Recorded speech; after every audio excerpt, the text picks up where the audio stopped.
Hello and welcome everyone. This is Calebovitsch coming to you with some meme deck doctoring, as I have promised.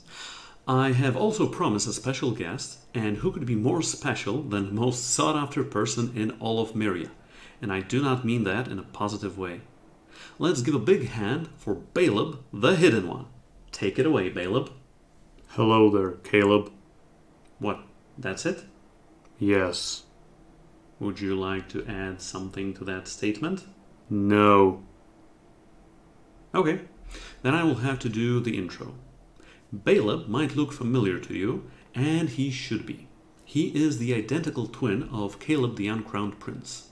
You see, when he awoke in the depths of the sunken tower and slaughtered all of the clones that were there... Allegedly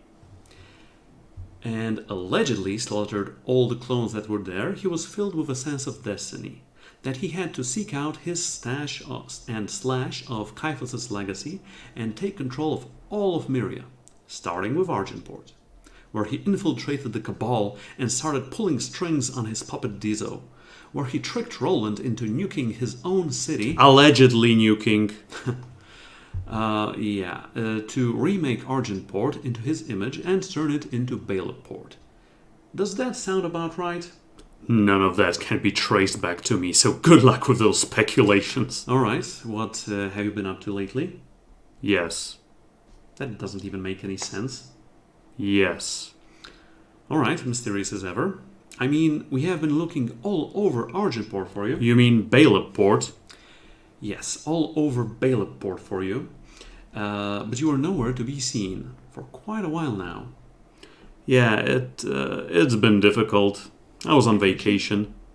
You? You don't seem a vacationing type.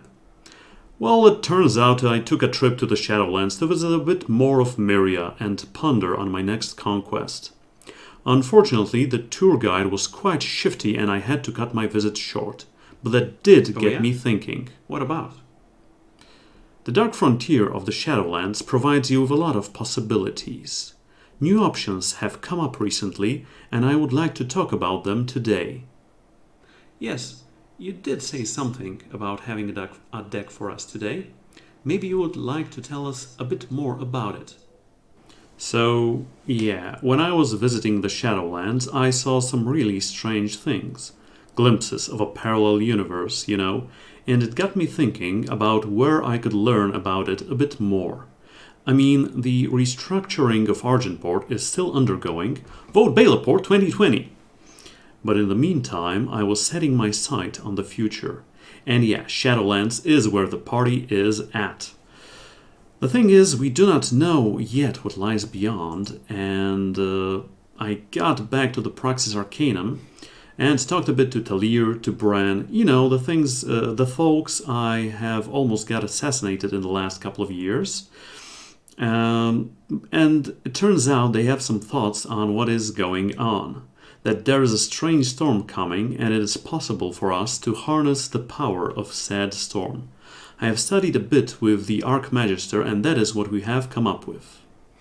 Yes, you did send me the deck list. Let me get it up right now. Baleb's Stormblast? Sounds ominous. Yes, it is. Maybe you could tell us a bit more about this deck. Okay, so some months ago, Talir got on a drinking binge and started unwinding some truths on everyone. The painful ones. I used that opportunity to shove some firebombs in her purse. The whole thing was a blast. But then she traveled back in time and defused those firebombs. She did not know about the other ones I planted, and she exploded again. Then she time-traveled back again. The usual paradox. We have all been there. Anyway, the whole experience made me think back to the HR project in Argentport a while back. You mean harsh ruling the city? Tomato, tomato. I tried harnessing all the influence in Myria, but were unable to do it in a stable fashion. The heart of the storm always lied with the Praxis, though, as it is the basis for all beautiful traps, bombs, scorpions, weights. I focused on that and sought ways of comboing a lot of bombs with an emphasis on those two factions. Then, while walking near a fully working forge, I glimpsed some options, you might even say possibilities. I have seen some people glimpsing possibilities as well, but it did not seem to work out too good for them. They were not prepared. No, they were not. What did you glimpse anyway? Yetis shooting snowballs filled with bombs and scorpions. Okay. With the help of some strangers from the shamanic Feln tribes as the only sources of powering up Talir's ultimate binge unwinding. Heads exploding, everybody cheering all around, and glory was had by all. Yeah. After I came to, I saw the Archmagister himself standing over me, a book in his hand as usual. He looked sad, lonely, and not needed by anyone, so I thought I would try to find him a job. I remembered that his specialty was gaining power, which could come in handy when you are slinging cards like crazy. Could we finally get to the deck, please? Fine. Here you go. I dub thee... Baleb's Stormblast. Nice. Yes. How? I mean, what? Wow. The meanness is seeping through my screen. It is everywhere. Yes. Okay. Could you tell me how this deck works even? Yes. Well, you have to get a workshop forge and or a couple of trickster mages into play, which reduce the cost of warp cards that you can play off the top of your deck and proceed with your Glimpse the Possibilities that gives all the cards in your deck warp until the end of turn. So you will be able to play some of them. What if you happen across a slump of power cards? That is where Pack Beast and Talir's Sanctum come in handy. I know, Caleb, you hate Pack Beast. With my whole drafting heart. Although it is really needed to get through the deck. There's also a couple of draw effects from Temple Scribe and Heart of the Vault, as well as some scouts from Signal Flare and Crest of Impulse. Okay, you play those cards, you get through your deck. How do you win? There are a couple of ways for the Stormblast to succeed. The main one is the opponent conceding. Yeah, right, because they're bored. The two main win conditions are in the market. One of them is Deathbit. The card you actually previewed for Dark Frontier is seeing play for the first time. Wow, thank you. All those Hearts of the Vault and other Dorkos are now able to swing for the win. The other option is to play Bran either before going off or while going off to generate extra power for each card you play, including power cards themselves. Then, if you are able to get an absurd amount of power, you just mark it for a Flame Blast and take it to the face. So, two modes of winning. I like it. Please tell me how this deck plays. You swat the early threats away with your torches and signal flares, while getting your power up and looking for a forge and a glimpse. Around turn 6 or so, you try and go off with glimpse, but you can also wait around if your opponent does not threaten you immediately. Do remember that you will probably choke on your lands mid-glimpse, but what you will do is clog up the board so the opponent cannot win right away, and you can safely glimpse for the second time on the following turn. Sounds shaky at best. Because it is. Because it is. Okay. What about the market? Any words on that? Well, the market has 3 excess pieces of the combo with Workshop Forge, Glimpse, and Bran, so that you have access to multiples of these. With 3 Workshops main, 7 merchants to look for one, and 3 Trickster mages, you should be able to find the discount you are looking for. It also has 2 kill cards, with one even having death in its name. How appropriate.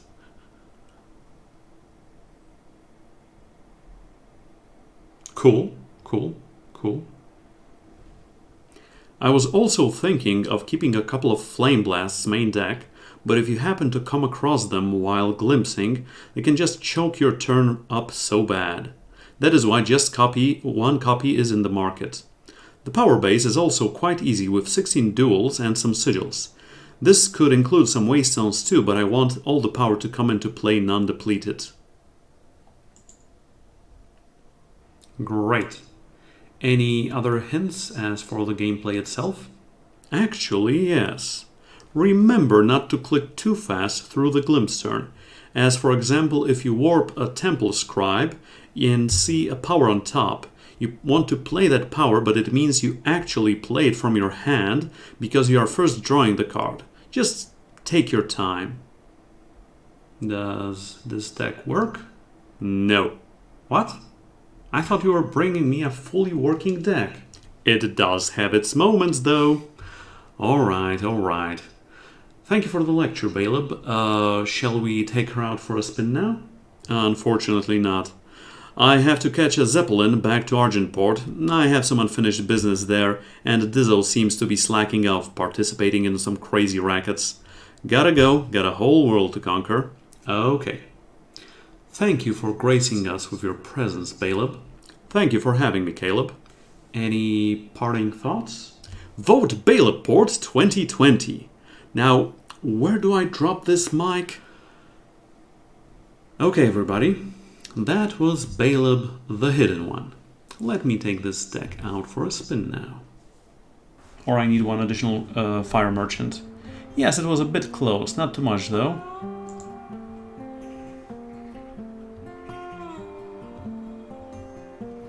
Workshop Forge, yes, I would like to have it on the top. Thank you. Yes, but one of the ways of winning for me is Death Pit in the market, and I still had only one Fire Merchant to get my remaining Flame Blast.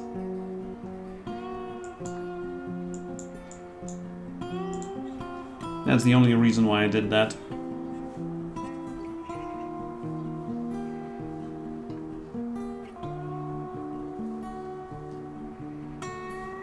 Also, I have no power in the market. But I will be exchanging this one for the Flame Blast.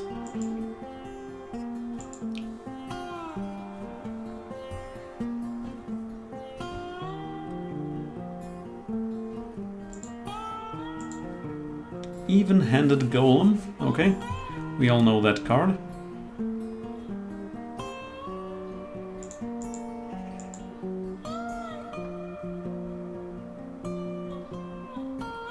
Temple Scribe, but let's get a power first.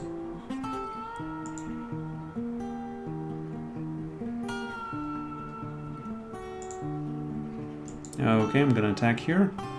I am going to draw a card off of this, which allows me to play a power and play a power, and play this to draw a power, obviously.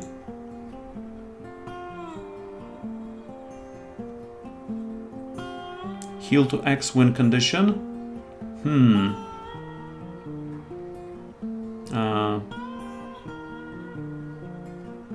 Okay, they're not going to be gaining as much health. Shiny Blue Pen, thank you very much, appreciate it.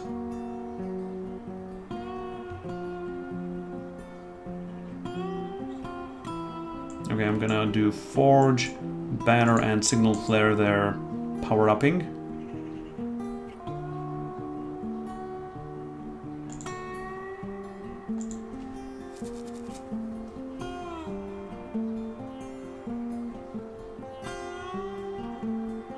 Sure.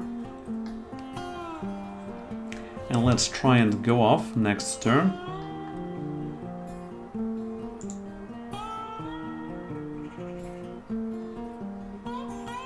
Standards. Yeah, you're right, standards would be good here. Time standards would be amazing here. You are correct on that one. Okay, let's do this. And get a power. And get a Trickster Mage. And get another power, because we have Talior's Sanctum. And get Bran. and get a merchant. Wait, what do I have in the market? Signal flare, another brand. No, I am skipping here.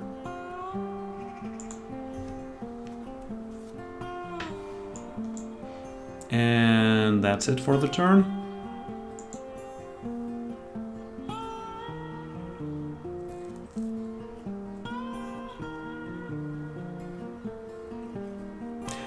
Yes, Temple Standard, yes, that is the best card I have not seen in this deck list yet. Also, after this game there's gonna be another Team Rankstar t-shirt giveaway, so stay tuned.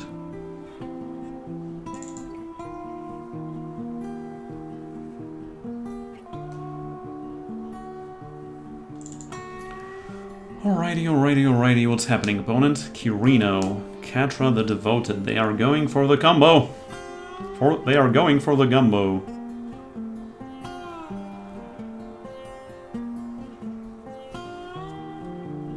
Sure.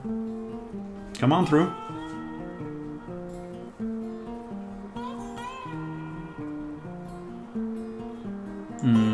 Let's try again. Let's try to get 231 power. Yes. Aurelian Merchant gives us... Why didn't I block? Because I can always attack with this. Am I going for Death Pit? Instead of the power? Yes. I am going for Death Pit. I am playing Heart of the Vault, removing one of the blocker. Yes. Yes, but then I get to attack for 3 this turn probably. We get Trickster Mage. We get Crest of Impulse. Yes, we can keep it on top. We have Workshop Forge. We have a Time Sigil. We have another Bran Archmagister. We have yet another Fire Sigil. Let me draw that from my deck. I have 50% chance I will draw the top one. Nope, not happening. They block 3.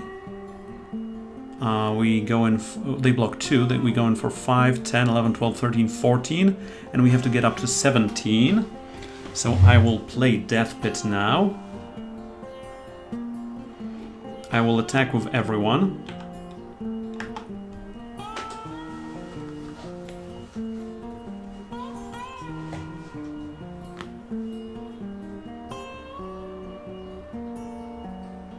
Why no Sanctum? Because on Onslaught it draws a card. And I will keep going. Believe you me, I will keep going. Unless I time out. Then it will just be very sad.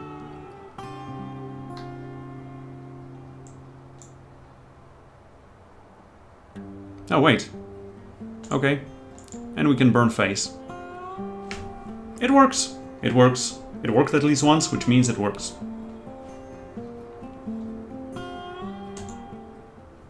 I would like to once again thank Baleb for providing us with this Baleb Stormblast deck, and it has been a blast for sure, just listening about it and thinking about this deck in general.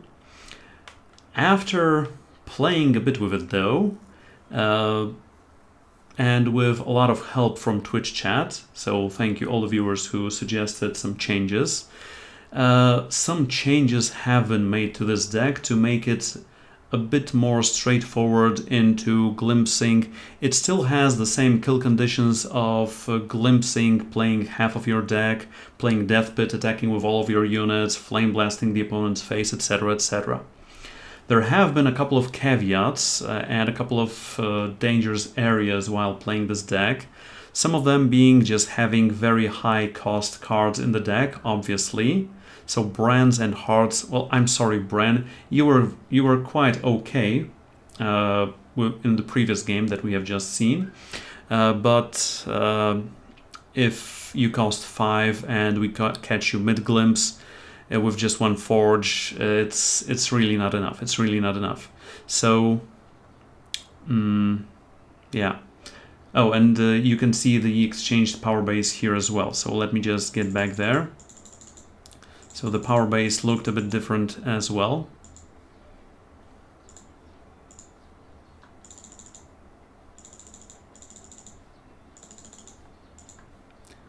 the power base looked something akin to this one. Okay, so this is the deck that Baleb suggested. Baleb Stormblast. So yes, there happened some... the power gluts that Baleb talked about did happen. We just had a couple of power cards in succession while playing this version of the deck. So we started mixing things a bit around, and long story short, here is the current version of the deck. It is Stormblast 1.31 right now. So a lot of cards are gone. Hearts of the Vault and Brents are gone. The Bren spot in the market is currently has Praxis banner, but I am not sure I need that banner there, and I am thinking of including another fire card in there that could help me in some of the matches. So that is a quote-unquote free slot in the market. Time has 2 cards. There is a 1-time fire card, and I wanted 2 fire cards here as well, so that Ixen merchants have as much to do here as Aurelian merchants do. Okay, so that is one thing. The other big thing is that this deck has exchanged its power base completely. So away with all 16 dual powers. All 16 dual powers are gone right now. And instead of those, the first suggestion that was made, why not play standards? The Temple Standard that transmutes into a Temple Tactic, and Shugo Standard that transmutes into Shugo Tactic. Because when you have these in your deck while going off, if you transmuted them, these are 2 cost fast spells instead of being powers that can, well, glut you up, so to say. Another transmutable power are the Monuments. This one on 5 also transmutes into a 5/5 Reinarch with Overwhelm, and the red one transmutes into a 4/1 Magma Hound with Charge. So while these units are quite alright when it comes to their statistics, they also are quite good with the Death Pit plan, because when you take out Hearts of the Vault, when you take out Brents, you don't have the meaty meat that is necessary here. That is necessary to get the critical mass and go for Death Pit, swing to the face. So there is that. The Shugo Standards obviously help with giving your attacking units +4/+2, and Temple Standards help with just getting rid of blockers. And they work very, very well, to be honest. So the land gluts shouldn't be a problem, and taking out those cards meant that we are just left with 4 Praxis insignias and some sigils. But these sigils are being sought by Seek powers. So another thing, aside from just being able to play additional lands in a turn, is just taking all the power or all the sigils from your deck. So if you use, aside from Seek powers, use GNF Cargoes, which work exactly the same in this version of the deck. So you have 8 Seek powers, and you exchange also Pack Beasts into Amber Acolytes. You have 12 ways of getting your sigils from your deck into your hand or into play, which helps with the land gluts a lot. And if you don't have any sigils in your deck, the rest of your deck is just spells and units, and a couple of forges as well. Alright, so yes, we have that. Devotees stay, Temple Scribes stay. Amber Acolytes are here instead of Pack Beasts. I have upped the Trickster Mage and Ixen Merchant count. I have taken out Brens, Hearts, Talir Sanctums, Pack Beasts. Upped the Signal Flare count up to 4. Also included 4 additional GNF Cargoes. And instead of Brens, there is also a card that is called Kindle. It costs 3 unless you play it off the top of your deck and it is discounted. You get +4 power this turn, and on Spark, which is if you have dealt any damage to the opponent previously this turn, instead you get +5 power this turn. Which means, well, it acts exactly like Bran, but the base cost of this card is 3, not 7, which makes it that much more able to to let you combo off and maybe even play a big Flame Blast or stuff like that. You gotta be careful about a couple of things though. First of all, you do not have a lot of influence requirements.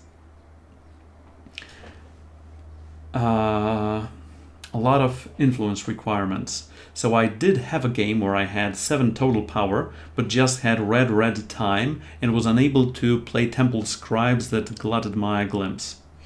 The other thing is, remember, if you glimpse while on 4 or less power, the monuments and standards are not transmuted while they are in your deck. Because glimpse in the current state says each card in your deck gets warped this turn. Not has warped this turn, but gets, singular, gets warped during this turn.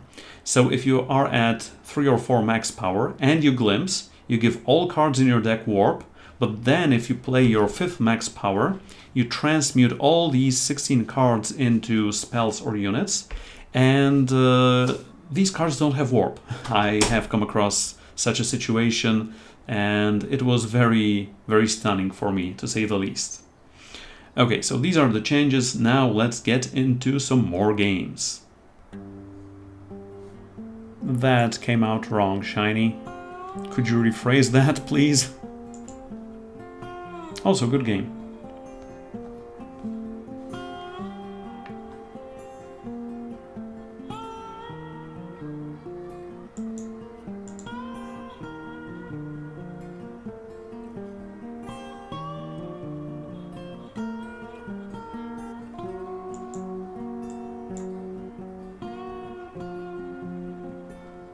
No, sure, I'm just jesting. But you see how it could have come out.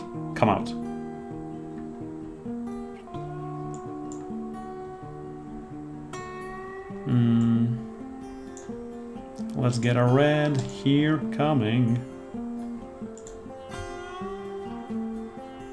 I know. I think.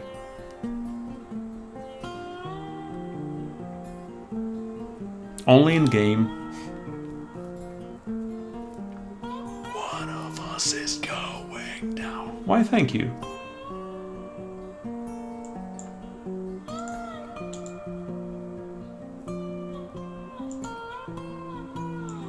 Yeah, but then I got one of 2 sigils that I had left in my deck on top. So I was a bit underwhelmed, to be sure.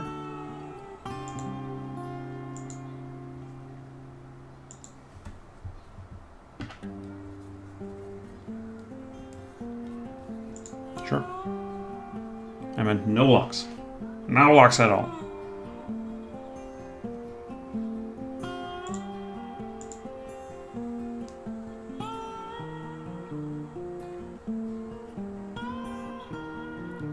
I can't play spells on my units, but I can play spells on your units, opponent. Har har har.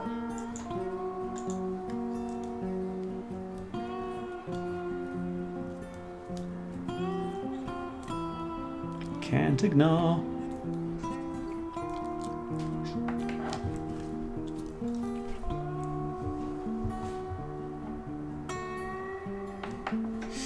It might be going for this junction or crap like that.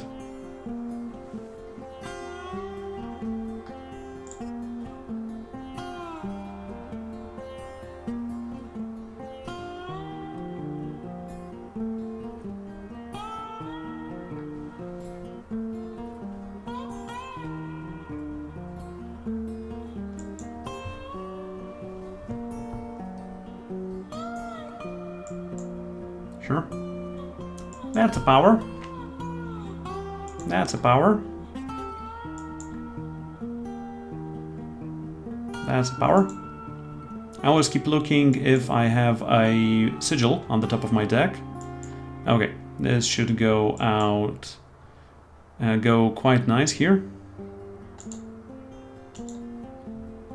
Bye. Hi.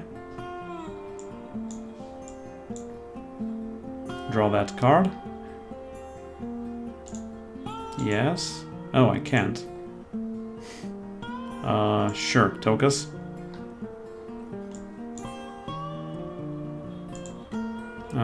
Death Pit.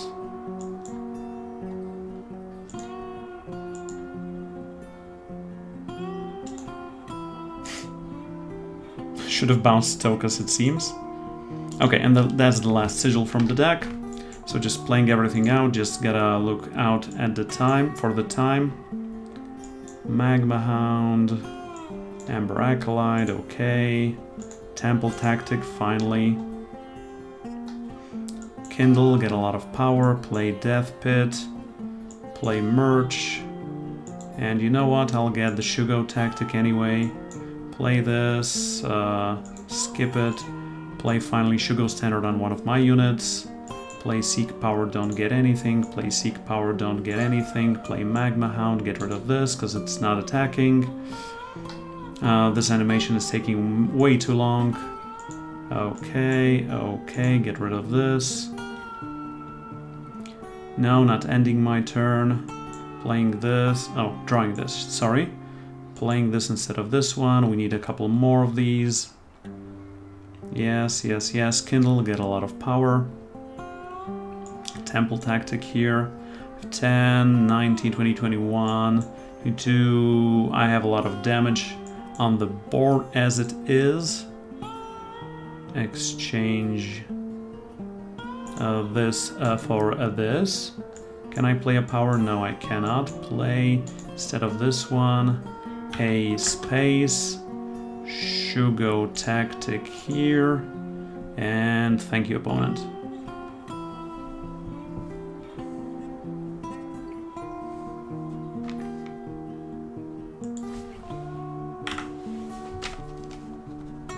Yes, overkilling by 15 with Dorkos. Dot deck. Also, guys, remember, in about, what is it, 19 hours, so it's at 10 p.m. Pacific or 7 a.m. Standard. Sorry, not Standard, Central European Standard Time. Me and Gibbon++ are be doing our usual duo drafting shenanigans. We will be starting on Gibbons' channel. Where's the shout-out command? But I will be hosting that, so even if you just come here, you will find us. And after some drafts, I will probably also be doing some Underlords. Maybe I can get Gibbon to do a duo Underlords stream.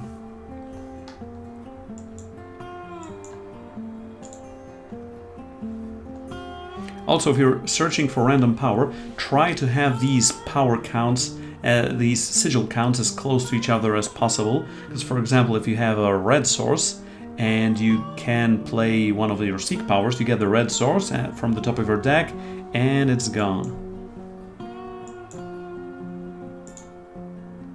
Like, I am keeping that one red source there for all times.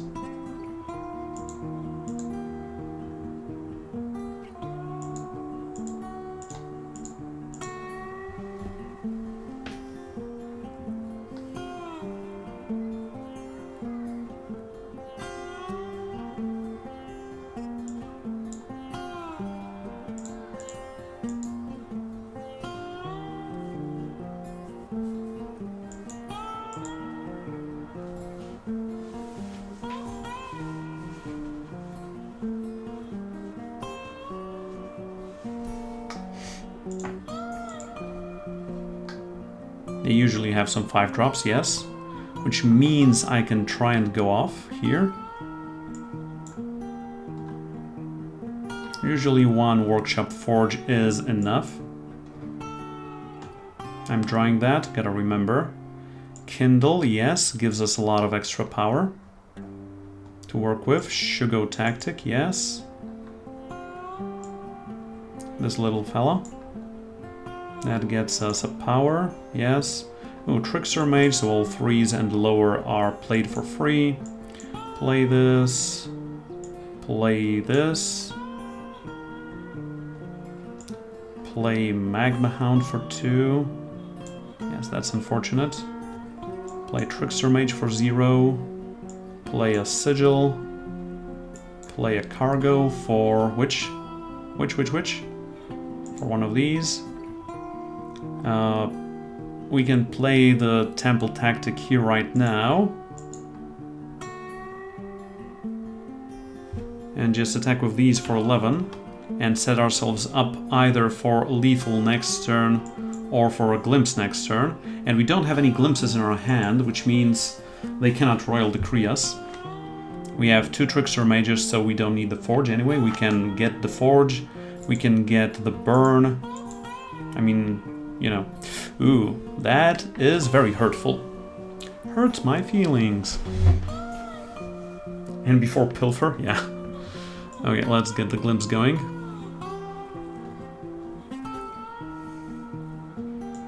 And let's redo the voodoo that you do so well.